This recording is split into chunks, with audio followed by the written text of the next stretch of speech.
Oi, aqui é a Jéssica e eu voltei para falar sobre as leituras dos meses de setembro e outubro, porque sim, isso aconteceu. Eu esqueci de gravar o vídeo de leituras do mês anterior, então vai ter vídeo duplo agora. Eu espero que vocês façam um café, façam um chá, peguem uma água, se acomodem bem na cadeira, porque provavelmente esse vai ser um vídeo longo.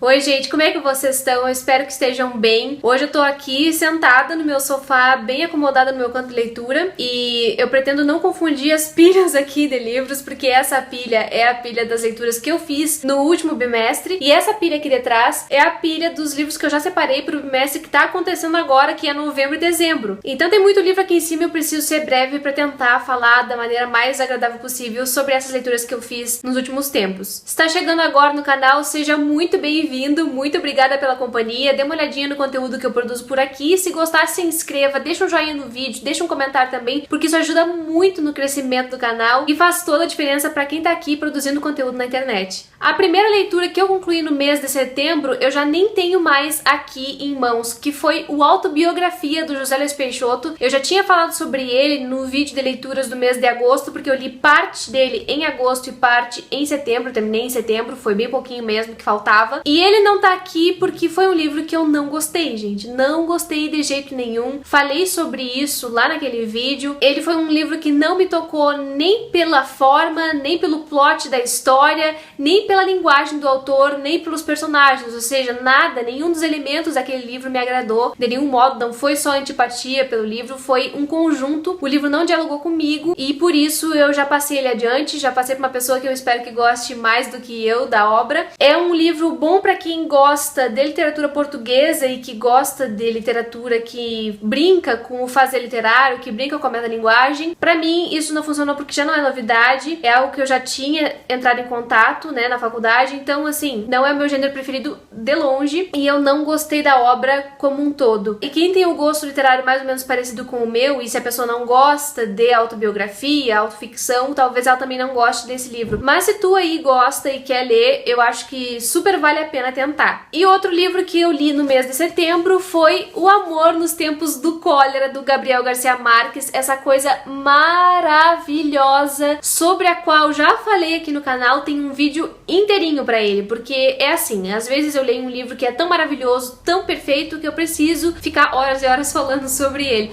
Não fiquei horas e horas, tá? Mas foi quase metade de hora só dedicada a exaltar a maravilhosidade que contém aqui, né? Que tá aqui dentro dessa coisa produzida pelo Gabo. É um livro que não tem absolutamente nada a ver com 100 Anos de Solidão, embora a gente reconheça os traços mais característicos do Gabo, na linguagem fluida, um certo toque de fantasia, mas nada que tenha a ver com a fantasia dos 100 Anos de Solidão, nada disso, não chega perto, mas é aquele toque de coisas que se resolvem de uma maneira quase que encantada, assim, em alguns momentos muito pontuais, não é o foco da obra. A obra fala sobre amor, e vários tipos de amor, amor entre pessoas, amor carnal, amor romântico, amores que não dão certo de primeira, relacionamentos complicados, complexos, relacionamentos que mudam com o passar do tempo, fala muito sobre casamento, sobre costumes, retrata muito bem a época em que o livro se passa, é quase que um romance histórico nesse aspecto, porque ele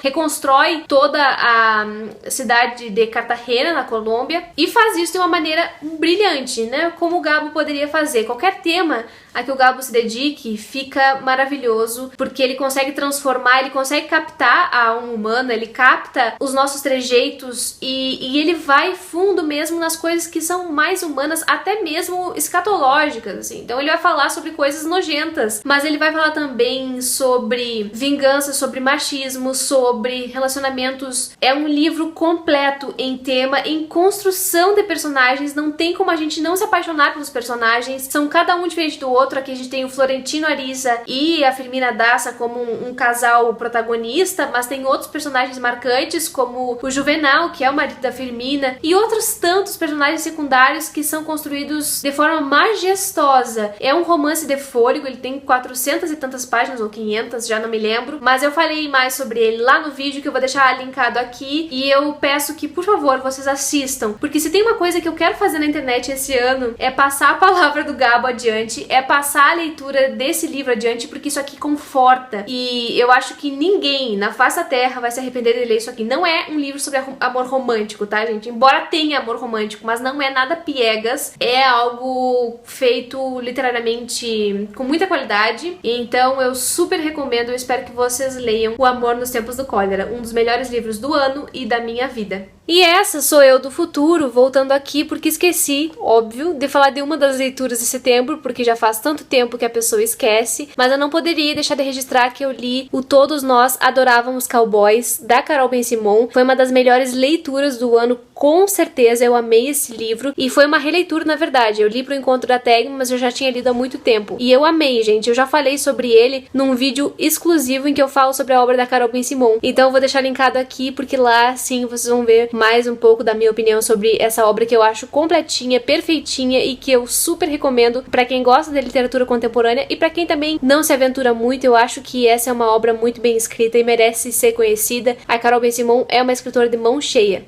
Daí eu comecei a ler no mês de setembro esse livro de contos aqui, que é o Amiga de Juventude, da Alice Munro, que é uma autora canadense e tem um estilo muito peculiar de contos. Aqui a gente não vai ver coisas muito mirabolantes acontecendo, a gente não vai ter plots e reviravoltas, a gente vai ter um retrato muito interessante sobre a vida no Canadá, basicamente, retratando, óbvio, a amizade, vários tipos de amizade que tem aqui, contos muito diferentes, eles não têm, assim, uma semelhança, uma linha, não vejo uma linha que ligue todos eles, mas eu acho que é uma experiência super, super válida. Como eu já tenho um tempinho que eu li, eu não lembro quais são os meus preferidos, mas eu fiz algumas marcações. Eu acho que a Alice Munro não é alguém que vai agradar a todos os tipos de leitores, mas eu acho que quem não tem pressa e quem não tem ânsia por um final bem completinho, por um final com respostas, pode gostar muito sim desse livro. Esses contos não são contemporâneos, eles não retratam a vida contemporânea do século XXI, por exemplo. Eles se passam mais da metade pro final do século XX, então eles têm algumas características que não são tão dialógicas com o nosso tempo, mas também não é uma coisa datada. A gente vê aqui retratado muito das coisas humanas também, numa pegada completamente diferente do Gabo, como eu falei anteriormente, né, que ele tinha essa coisa do humano, pegar, de captar o humano, aqui também, mas é muito de relacionamentos de amizade e não só. Então ela aprofunda todo tipo de relacionamento humano e é muito interessante ver como ela faz isso. Os contos são, como eu disse, diversos em temática, em época em que se passa, então tem coisas que datam de uma época da virada do século XIX pro XX e tem outras coisas pós-Segunda Guerra. O que importa é que eu acho que a gente tem uma ideia muito boa do Canadá e da vivência das pessoas ali, numa região que, pra mim, pelo menos, não é muito comum de ver retratada na literatura. E escrito majestosamente também. Não é uma escrita pomposa, é uma escrita muito simples, mas ao mesmo tempo ela consegue tocar a gente em alguns momentos, ela consegue deixar a coisa bonita, sabe? Situações que não necessariamente são bonitas. Então é um livro bem diferente do que eu tô acostumada, é um baita livro de contos, eu gostei muito e eu recomendo. E eu acho que no mês de setembro foi isso. Vou passar agora então pra outubro, que eu comecei fazendo uma leitura conjunta com a minha amiga Bárbara, do canal B de Barbárie. Quem não conhece a Bárbara? Ninguém, todo mundo já conhece, né? Mas enfim. A gente leu o livro Sem Gentileza, da Futin Chinguila, que é uma autora sul-africana e é uma autora contemporânea, mulher, negra, sul-africana, que tem muito a dizer. E a gente leu esse livro em uma semana. A Bárbara separou por capítulos pra gente se organizar melhor e a gente foi lendo 2 capítulos por dia, mais ou menos, e foi muito interessante passar por essa leitura aqui, ainda que eu tenha visto muitos problemas na construção literária da obra. E não é no tema. Eu acho o tema muito importante, aliás, os temas, porque a impressão que eu tenho é que a Futi quis trazer muita coisa aqui pra esse livro, então ela vai falar sobre o subdesenvolvimento no país dela, dela, vai falar sobre AIDS, vai falar sobre estupro, vai falar sobre algumas culturas que são patriarcais e que afetam a vida das mulheres naquela comunidade. Então ela trata de um universo muito grande, mas também de um universo micro, que é um contexto que a gente não tá acostumado a ver. Eu não tinha lido nada ainda de algum autor sul-africano e eu gostei muito de ter esse contato. É um livro que, como a capa já diz, não vai ter gentileza, não tem muita gentileza ao decorrer da história. As personagens sofrem muito, passam por situação de fome, de basicamente miséria, vivem em barracos, numa favela. Existem duas personagens principais aqui, uma que é mãe, e ela é mãe muito jovem, e a outra, a sua filha de 14 anos, e a gente vai acompanhando elas tentando sobreviver, tentando achar comida para viver só mais um dia, e também a gente vai tendo acesso aos pouquinhos a um tempo passado, a como elas chegaram até ali, né? Como essa mulher, essa protagonista, que eu já não me lembro o nome, contraiu AIDS e por quê, e da família dela, dos relacionamentos da família dela, enfim. É um livro bastante dolorido no começo, por causa dessas temáticas, mas eu acho que ele se desenvolve bem, ele vai num ritmo em que ele cresce bastante, a narrativa toma força e, apesar de todos os problemas que eu encontrei, que a Bárbara também viu, a gente conseguiu se envolver com a leitura, o que eu acho ótimo. Acho que a autora consegue engajar os leitores, a gente ia lendo rápido, assim, e quando ia chegando no final, eu devorei. Os últimos 3, 4 capítulos eu li de uma vez só, porque tava realmente muito boa a história. Acho que ela termina bem, termina de uma forma positiva, tanto no aspecto literário, quanto no tema, no desfecho da própria história. É um livro que eu recomendo, sim, me parece que é um livro bastante imaturo em alguns aspectos, mas ainda assim, eu acho que é uma leitura que vale a pena fazer, acho que a Fut merece uma chance, e eu com certeza vou ler outras obras da autora assim que ela lançar, porque eu acho que ela tem muita coisa a dizer pra nós e a mostrar pra nós, então fica a recomendação de Sem Gentileza. Depois disso, eu peguei um livro maravilhoso, que era para leitura do encontro da tag do mês de outubro, que é o Intérprete de Males, da Jhumpa Lahiri. Isso aqui, gente, é uma pedra preciosa, é um diamante lapidado, é talvez uma das coisas mais bonitas que eu já vi, é talvez o livro que mais me surpreendeu nos últimos tempos. Sim, ele é tudo isso. É um livro de contos que versa sobre temas que envolvem o universo indiano, mas não se passa necessariamente na Índia. Ele se passa em algumas cidades dos Estados Unidos, ele se passa em algumas cidades da Índia, ele tem narradores diversos, e tem 2 narradores que são crianças, o que é ótimo, e a partir de cada conto desse a gente vai se integrando nessa realidade que é muito cultural indiana, mas não só. Ela consegue fazer uma das coisas que eu acho mais fantásticas na literatura, que é tratar uma coisa local, mas que não é local, apesar de ter todas as características locais, é universal, porque ela retrata também muitas relações humanas, essa questão do deslocamento das pessoas que saem do seu país e vão para outro país, ou até mesmo só trocam de cidade, pessoas que não se ajustam numa nova sociedade em que elas chegam, e às vezes nem tem esse tema, às vezes são pessoas que não se ajustam àquela comunidade porque elas têm alguma coisa diferente, elas têm alguma característica que afasta as outras pessoas delas. É um livro delicado na linguagem, mas que aprofunda muito da alma humana e mostra também muito dos relacionamentos humanos. Parece que eu venho vindo numa saga de leituras que tem esse tema, mas não sei se é acaso. Algumas vezes é porque eu tive que ler, tipo esse aqui, porque eu tive que ler pra tag. O fato é que são leituras que têm dialogado entre si, e esse livro eu acho que é uma das coisas mais maravilhosas que eu li no ano de 2019, com certeza uma das melhores leituras. Talvez eu faça um vídeo pra ele, não vou prometer, mas se eu tiver que recomendar um livro de contos pra vocês, eu recomendaria esse. E tem gente que me pergunta sobre mulheres contistas e por onde começar. A Jhumpa Lahiri é uma escritora maravilhosa. Gente, esse aqui é o livro de estreia dela, eu tava quase esquecendo de falar disso. É um livro de estreia, ela sentou pra escrever, ela conseguiu uma bolsa e ela sentou, escreveu, publicou esses contos primeiro em jornais, revistas, alguma coisa assim, depois compilou e publicou o livro. 2 anos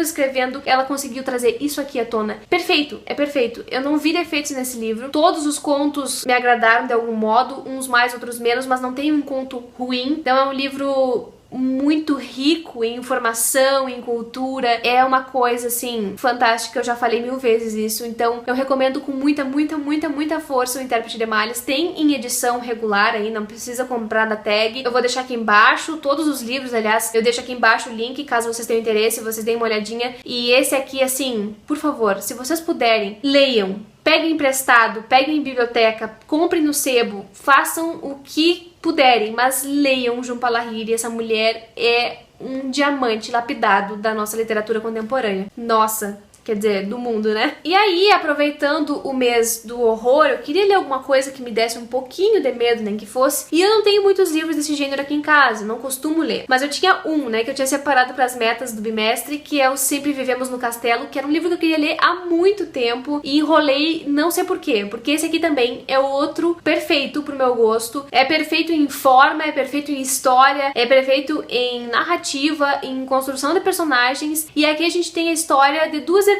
que, por um motivo muito estranho, elas acabam perdendo ali quase toda a família que elas tinham, que era uma família grande, e ficam então vivendo elas mais um tio. E elas vivem numa casa muito boa, muito abastada, mas elas têm uma certa incompatibilidade com o vilarejo em que elas vivem. Então elas não saem muito de casa, até por uma relação meio traumática que aconteceu ali, e vivem naquela casa em harmonia até que alguma coisa estranha acontece, alguma coisa muda no ar, e a narradora nos conta sobre isso. A narradora é a Mary Cat, que é uma menina jovem, eu não sei bem que idade ela tem, ela é muito infantilizada e parece ter muito menos idade do que ela tem, se não me engano tem 18 anos, mas ela parece ter, sei lá, 12. E a irmã dela mais velha fica sempre em casa, cuidando da casa, cuidando dos afazeres que elas têm ali, cuidando do tio também, que tem um problema de saúde, e a gente é o tempo inteiro manipulado por essa protagonista narradora muito massa. Ela tem um quê assustador na parte psicológica dela, tem algum problema psicológico ali acontecendo com ela, então a gente entra nessa conversa e a gente é enganado o tempo inteiro. Eu fiz vários...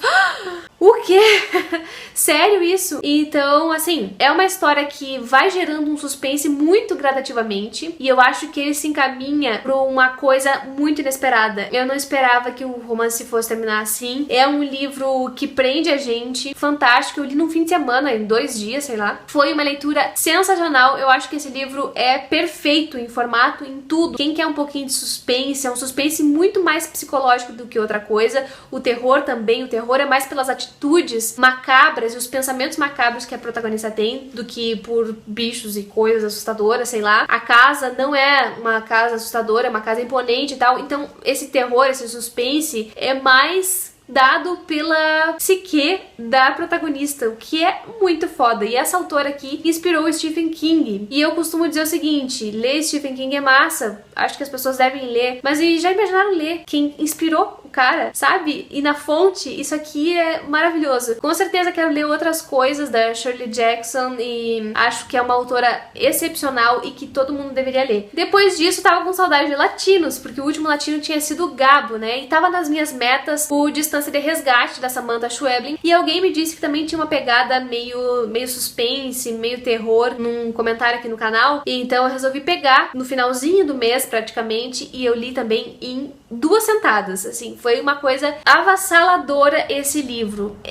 Eu não sei nem explicar direito. Ele não tem capítulos divididos, ele é um livro de um fôlego só, dá pra gente ler num dia, porque ele flui muito rápido. E começa com uma mulher, a narradora conta uma parte da vida dela quando ela chega num vilarejo na zona rural, numa região da Argentina. Ela vai pras férias ali, ela chega com a filha e fica numa casa de campo, enquanto espera o marido chegar no fim de semana, e ali ela faz amizade com uma vizinha, e essa vizinha um belo dia resolve contar uma história pra ela, do nada, assim, ela não pediu, e ela, não, eu tenho que te contar, e começa a contar, e a história é bizarra, assim, é muito estranho. Começa a acontecer umas coisas estranhas, o filho dessa amiga aí tem umas coisas estranhas acontecendo com ele, tem umas histórias metafísicas, tem um pouco de contexto social da Argentina, que fala também sobre plantações de soja, contaminação do solo e as consequências que isso traz. Não é o foco do romance, talvez o foco seja bastante dividido entre maternidade e as coisas que a maternidade faz com as mães, um pouco sobre coisas fantásticas ou sobrenaturais que acabam acontecendo, um sobrenatural meio forçado, porque não foi uma coisa divina que acarretou todos os problemas do vilarejo. As coisas que acontecem com as pessoas têm esse ar meio bizarro, meio sobrenatural, meio espiritual. É uma coisa muito louca. Eu adorei a linguagem da autora. Eu acho que é um romance de estreia perfeito. Vendo entrevistas da autora, eu descobri que ela se considera contista e ela tem vários livros de contos publicados já, mas eu acho que não tem muitas traduções aqui no Brasil, talvez tenha um, mas esse está esgotado, se encontra em sebo. E esse foi o romance de estreia dela e assim, foi muito aclamado e eu acho que ela estreou com o pé direito e esquerdo, tudo junto, de tão bom que é o livro e de tão surpreendente, tão envolvente, tão latino-americano nessa coisa de surpreender. Um estilo que só se encontra na América Latina. Eu sinto muito em decepcionar as pessoas que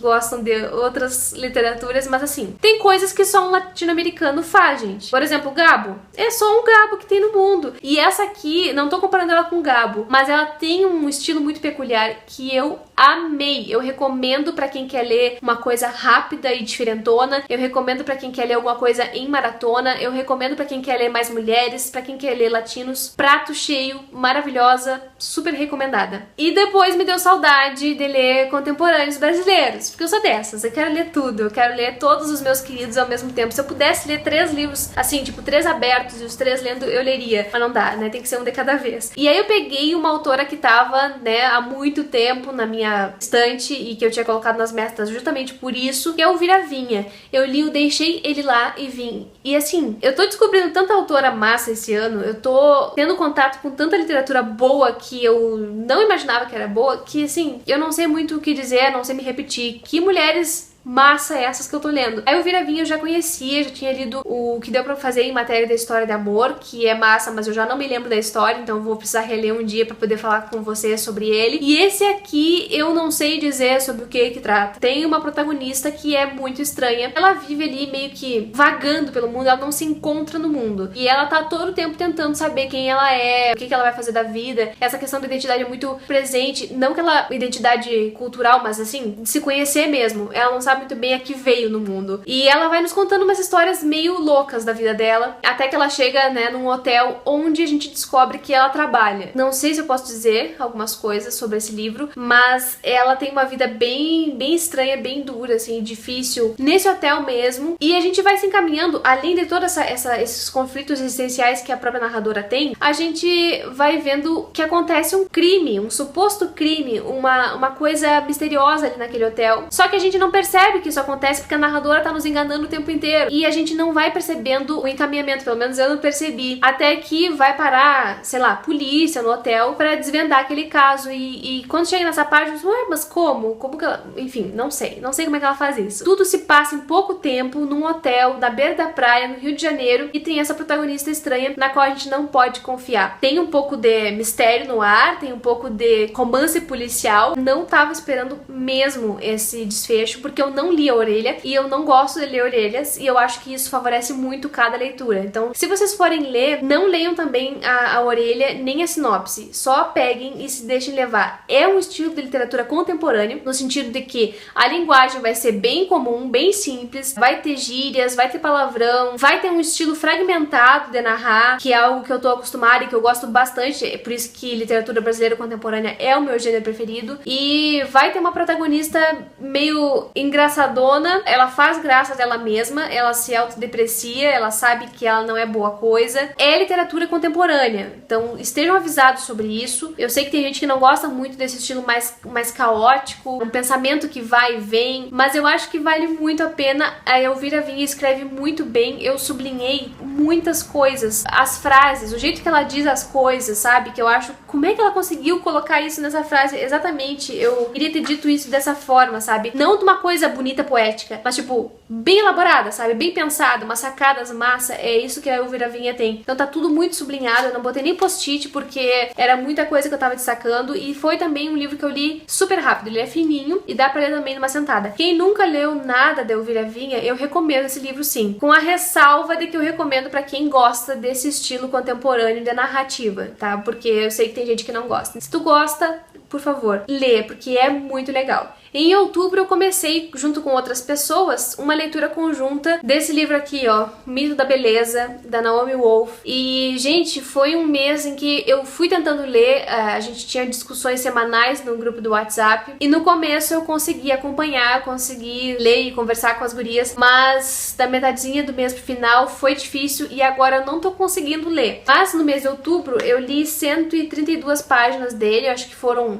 3 capítulos, e é muito foda o trabalho da Naomi Wolf. Assim, é um livro bastante datado, ele foi escrito em 1991, esse livro tem a minha idade exatamente, e tem muita coisa assim da época, né? Por exemplo, coisas que são pré-internet e acesso à informação e outras mídias como fonte de informação, mas também a situação da mulher, infelizmente, não mudou tanto assim. Mudou em alguns aspectos, mas não mudou tanto assim. E aí tem um prefácio que é de 2015, eu acho, em que a autora fala isso, né? Que algumas coisas mudaram, felizmente, já melhoramos como sociedade em vários aspectos, mas ao mesmo tempo, em outros tantos, as mulheres continuam sofrendo vários tipos de opressões, especialmente por essa questão midiática. Porque embora mudem os formatos de mídia, antigamente as mulheres tinham acesso a revistas femininas, né? Que falavam sobre várias coisas e eram basicamente para vender produtos e fazer a gente ficar louca com a nossa imagem corporal e sempre insatisfeita. Isso já vem vindo, né, há muito tempo. Hoje mudou o formato, mas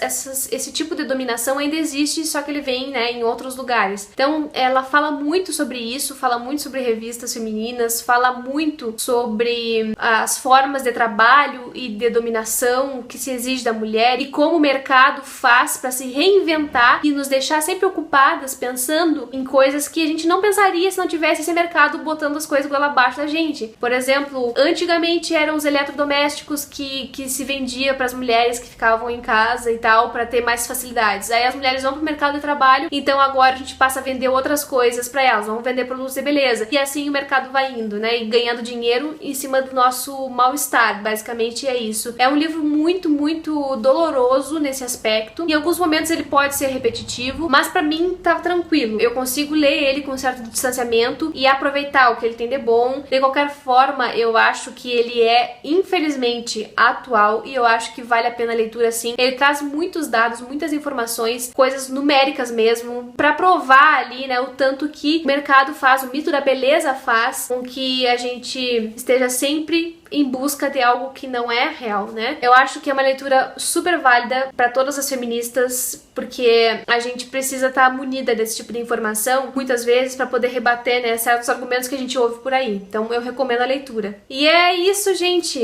Essas todas foram as leituras dos meses de setembro e outubro. Tô muito satisfeita com essas leituras desse último mês. A minha única decepção mesmo, a fundo, foi o autobiografia. O resto foi muito proveitoso. E vocês sabem, né? Quando eu gosto eu falo e quando eu não gosto eu falo também. Aqui a gente trabalha com a sinceridade. Espero que vocês tenham gostado do vídeo. Comentem aqui embaixo se vocês já leram alguns desses livros, se vocês têm outros pra me indicar. Comentem como é que anda aí as leituras de vocês. Eu fico um tempo sumida daqui, então quando eu volto eu quero conversar. Deixe um comentário que isso é sempre a melhor parte. Muito obrigada pela companhia até o final do vídeo e a gente se vê no próximo.